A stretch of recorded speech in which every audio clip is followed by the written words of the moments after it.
Shalom sahabat yang baik hati, salam sehat selalu bagi kita semuanya. Marilah kita bersatu di dalam doa. Kasih karunia dan damai sejahtera dari Allah Bapa dan dari anaknya Tuhan Yesus Kristus kiranya menyertai kamu sekalian. Amin. Firman Tuhan bagi kita pada hari ini tertulis dalam 1 Yohanes 4 ayat 9.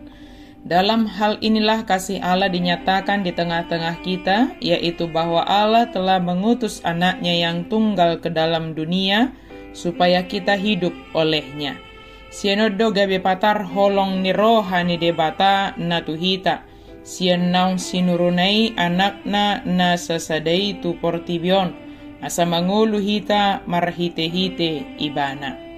Hidup oleh kasih Allah dalam Yesus Kristus. Kasih bukanlah kasih jika hanya sekedar perkataan. Kasih akan menjadi kasih jika kasih itu dikerjakan. Terlalu banyak orang mengatakan aku mengasihimu tapi hanya sekedar pemanis di mulut saja, manis dalam perkataan semata. Dalam hal apakah kasih kita nyata? Jika kasih Allah sungguh nyata kita rasakan, dan dampak dari kasih yang dikerjakan Allah bagi kita dalam Yesus Kristus sungguh sangat luar biasa. Di dalam Yesus kita memperoleh pengampunan. Di dalam Yesus kita memperoleh kehidupan yang kekal. Di dalam Yesus kita menjadi manusia baru yang telah ditebus dari kuasa dosa. Kasih Allah tidak hanya sekedar janji. Kasih Allah tidak hanya sekedar perkataan. Kasih Allah nyata dan terjadi. Telah kita rasakan, sedang kita hidupi, dan tetap kita akan mengalami kasih Allah sepanjang kita teguh beriman kepadanya. Kasih tidak bisa lepas dari Allah, sebab Allah adalah kasih.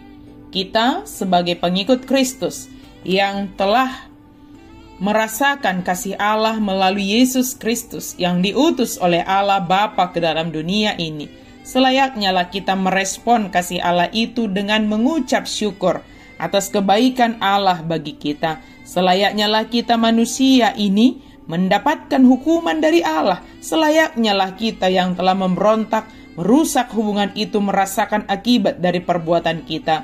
Tetapi Allah begitu mengasihi kita.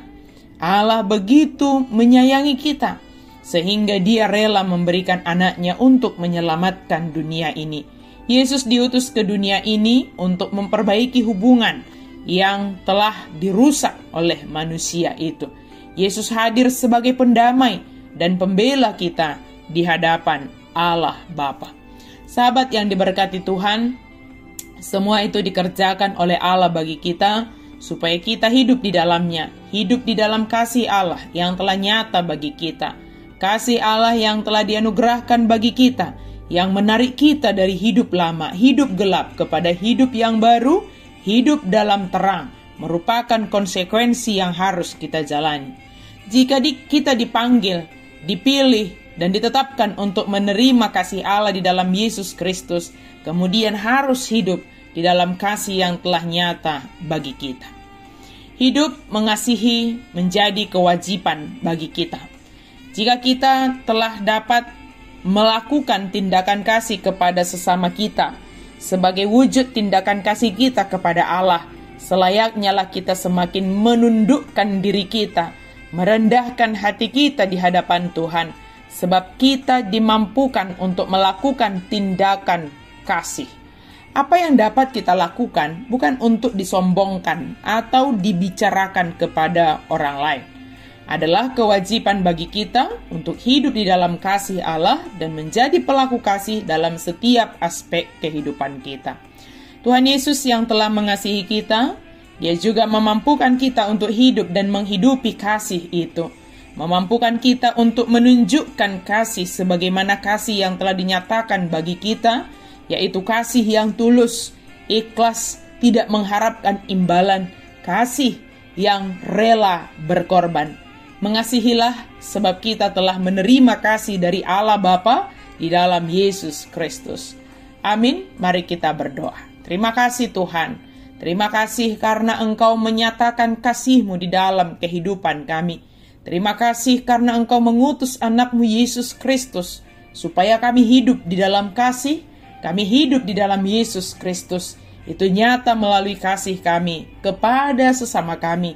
Karena kami mengasihi Allah, maka kami harus mengasihi sesama kami, mengasihi diri kami, dan bahkan mengasihi musuh kami.